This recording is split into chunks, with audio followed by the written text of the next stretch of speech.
వరకు కుమారుడైనటువంటి యేసు గురించి మనం చదువుతాం. అపోస్తలుల కార్యము 2వ అధ్యాయం నుంచి ప్రకటన యోధా పత్రిక వరకు లేక 1, 2, 3 యోహాను పత్రికలను కూడా పరిశుద్ధాత్మ దేవుని చూస్తాం. ప్రకటన వరకు హల్లెలూయా చెప్పండి గట్టిగా హల్లెలూయా. కోడి గుడ్లో ఎన్ని భాగాలు ఉన్నాయి? 3 భాగాలు. ముక్క ఒకటి, తెలుపు ఒకటి, జన. కోడి గుడ్లు అని చెప్పాను కానీ కోడి గుడ్లు. ఆ గుడ్లో ఎన్ని భాగాలు? 3 భాగాలు. నీటిని 3 భాగాలుగా చూస్తాం. కొంత నీరుగా చూస్తాం, కొంత ఆవిరిగా చూస్తాం, కొంత గడ్డగా ఐసు గడ్డ. ఈ 3 కలిసి కూడా ఒకటే నీరు. హల్లెలూయా. అలాగే మన జాతీయ జెండాను కూడా 3 భాగాలుగా చూస్తాం మనం. 3 రంగులు చూస్తాం మనం. 3 రంగులు ఉన్నంత మాత్రాన 3 జెండాలు కాదు, కానీ ఆ 3 రంగులు కూడా ఒకే జెండాలో అమర్చబడి ఉంటాయి. అలాగనే మనిషి కూడా, మనిషిని పిలువబడుతున్నా కానీ మనుషులు ఎన్ని భాగాలు ఉన్నాయంట? 3 భాగాలుగా దేవుడు సృష్టించాడు. ప్రాణముగాను, ఆత్మగాను, శరీరముగాను. కానీ ముగ్గురు కాదు, కానీ ఒక్కడే. ఆ ఒకే మనిషిలో 3 భాగాలు ఉంటాయి. అలాగనే దేవుడు ఒక్కడే. హల్లెలూయా. ఒక్కడే దేవుడిలో ఎన్ని భాగాలు ఉన్నాయంటమ్మా? 3 భాగాలు. ఒక ఆయనేమో తండ్రి అయినటువంటి దేవుడు గాను, రెండవదేమో కుమారుడైనటువంటి యేసు గాను, మూడవది పరిశుద్ధాత్మ దేవుడు గాను తను ఆయన ప్రత్యక్షపరుచుకున్నాడు. కానీ దేవుడు ఒక్కడే. హల్లెలూయా. అది యాకోబు పత్రికలో ఉంది ఆ మాట, కొరింథీ పత్రికలో ఉంది ఆ మాట, నిర్గమకాండం 20వ అధ్యాయంలో ఉంది ఆ మాట. మీరు తప్ప ఏరొక దేవుడు మీకు ఉండకూడదని నిర్గమకాండం 20వ అధ్యాయంలో వ్రాయబడి ఉంది. ఇకపోతే కొరింథీ పత్రికలో కూడా దేవుడు ఒక్కడే అని చెప్పని రాయబడింది. యాకోబు పత్రికలో కూడా దేవుడు ఒక్కడేనని మనము నమ్ముచున్నాము. ఆ విధంగా దెయ్యాలు కూడా నమ్మి ఉరుకుతున్నాయని చెప్పని వ్రాయబడి ఉంది. హల్లెలూయా. ఒక్కడే దేవుడు. కానీ ఆ ఒక్కడే దేవుడిలో మన దేవుడు తండ్రి అయినటువంటి దేవుడిగా పరలోకంలో ఉండి ఆయన మాట్లాడుతూ వచ్చాడు. కుమారుడైనటువంటి యేసుగా ఈ భూలోకంలో తిరిగి ఆయన బోధిస్తూ వచ్చాడు. పరిశుద్ధాత్మ దేవుడిగా ఆయన మన లోపలికి రావాలని అనుకున్నాడు. హల్లెలూయా. ఒక దేవాది దేవుడు ఎంత దగ్గరైన చూడు మనిషికి. దేవాదేవుడిగా పరలోకం నుండి మాట్లాడుతూ వచ్చాడు. కుమారుడైనటువంటి యేసుగా భూలోకంలోకి దిగి మాట్లాడాడు. పరిశుద్ధాత్మ దేవుడిగా ఎవరిలోకి వస్తున్నాడు? ఆయన ఒక విశ్వాసి యొక్క హృదయంలో నివాసించాలని ఆయన కోరుకున్నాడు. హల్లెలూయా. అందుకనే వాక్యంలో రాయబడ్డ మాట ఏదని చెప్పంటే ఒకసారి చూస్తాం. కొరింథీ పత్రికలో చూడు ఎంత వివరణ మాట వచ్చింది చూడు పరిశుద్ధాత్మ దేవుడి గురించి. కొరింథీ పత్రిక 6వ అధ్యాయము 2వ కొరింథీ 2వ పత్రిక 6వ అధ్యాయము 18వ వచనాన్ని ఒకసారి చూస్తాం. మనము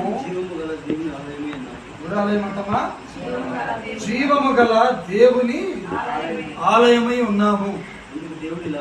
అందుకు దేవుడు ఎలాగో సెలవించుచున్నాడు, నేను వారిలో నివసించి సంచరింతును, నేను వారి దేవుడినే యుందును, వారు నా ప్రజలే యుందురు. కావున మీరు వారి మధ్య నుండి బయలుపడాలి, ప్రత్యేకముగా ఉండండి, అపవిత్రమైన దానిని ముట్టకూడని ప్రభువు చెప్పుచున్నాడు. మరియు నేను మిమ్మల్ని చేర్చుకుందును, మీకు తండ్రినే యుందును, మీరు నాకు కుమారులే యుందురని కుమార్తెలే యుందురని సర్వశక్తి గల ప్రభు చెప్పుచున్నాడు. హల్లెలూయా. గట్టిగా హల్లెలూయా.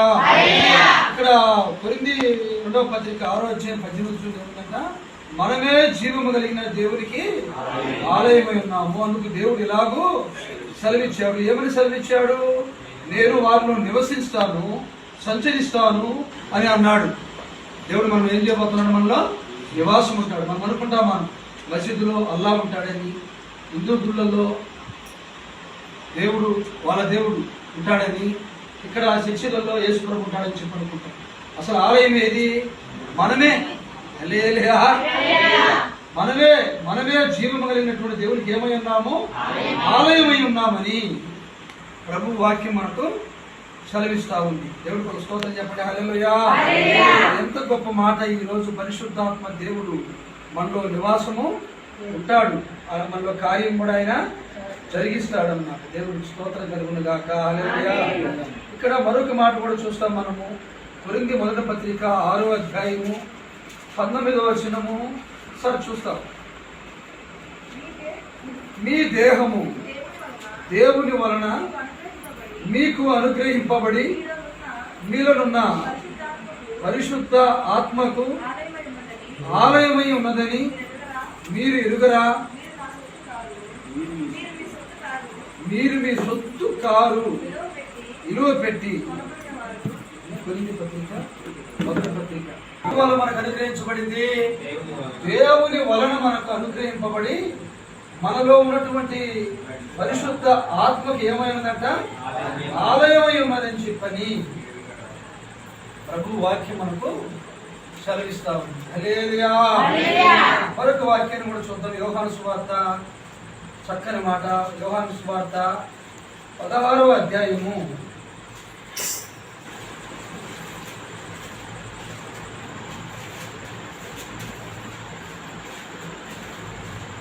14వ అధ్యాయం ఒకసారి చూడండి. 14-15వ వచనం. యోహాను సువార్త 14వ 15-16 వచనాలు ఒకసారి చూడండి. మీరు నన్ను ప్రేమించిన ఎడల నా ఆజ్ఞలను గైకొందురు. నేను తండ్రిని వేడుకొందును.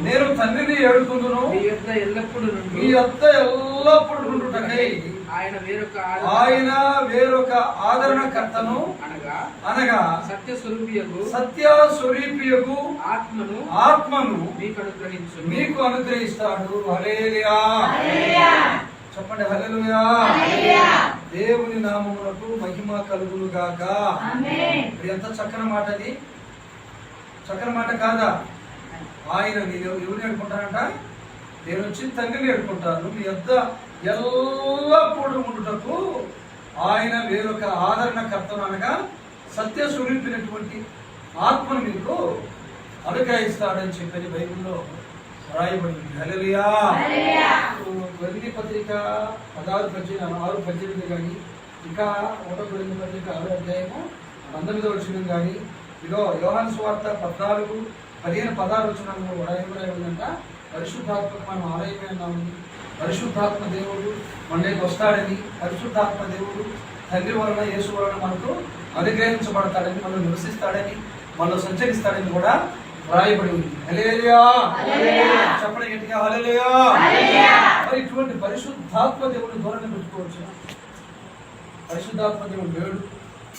కథనంటే బెంజమిన్ పరిశుద్ధాత్మ దేవుడు ఇప్పుడు రాడు, పరిశుద్ధాత్మ దేవుడు ఇప్పుడు లేడు.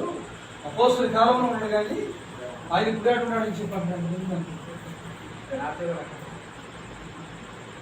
హల్లెలూయా. పరిశుద్ధాత్మ దేవుడు ఎప్పుడు దాకున్నాడు? రెండవ రాకట్లో యేసుక్రీస్తు వచ్చేదాకా మనం ఎత్తబడేంత వరకు మన అనాథలుగా ఆయన ఎడవుడు యుగ సమాప్తి వరకు సదాకాలం మీతో కూడా ఉంటాడు అని చెప్పని ఒక వాగ్దానం అని మనకు దేవుడు అనుగ్రహించి ఉన్నాడు. హల్లెలూయా. ఏదో పొందుకోవాలంటే మనం ఏం చేయాలి? పరిశుద్ధాత్మ దేవుని అది మనం నేర్చుకోలేదు. పరిశుద్ధాత్మ దేవుని పొందుకోవాలంటే మనం ఏమి చెయ్యాలి అనేటువంటి దాన్ని మనం ఈ రాత్రికాల సమయంలో నేర్చుకోబోతున్నాం. ఎలా పొందుకోగలము? మనం డబ్బు పెట్టినా కొనుక్కోలేము, బంగారు పెట్టినా కొనుక్కోలేము, ఎండి పెట్టినా కొనుక్కోలేము, ధనాన్ని ఇచ్చినా కొనుక్కోలేము, తలకిందులుగా తపస్సు చేసినా కానీ మనము ఆయన పొందుకోలేము అనే సంగతిని కూడా జ్ఞాపకం చేసుకోవాలి. హల్లెలూయా. ఎలా పొందుకోగలం? మనము ఒకే ఒక మార్గం ఉంది.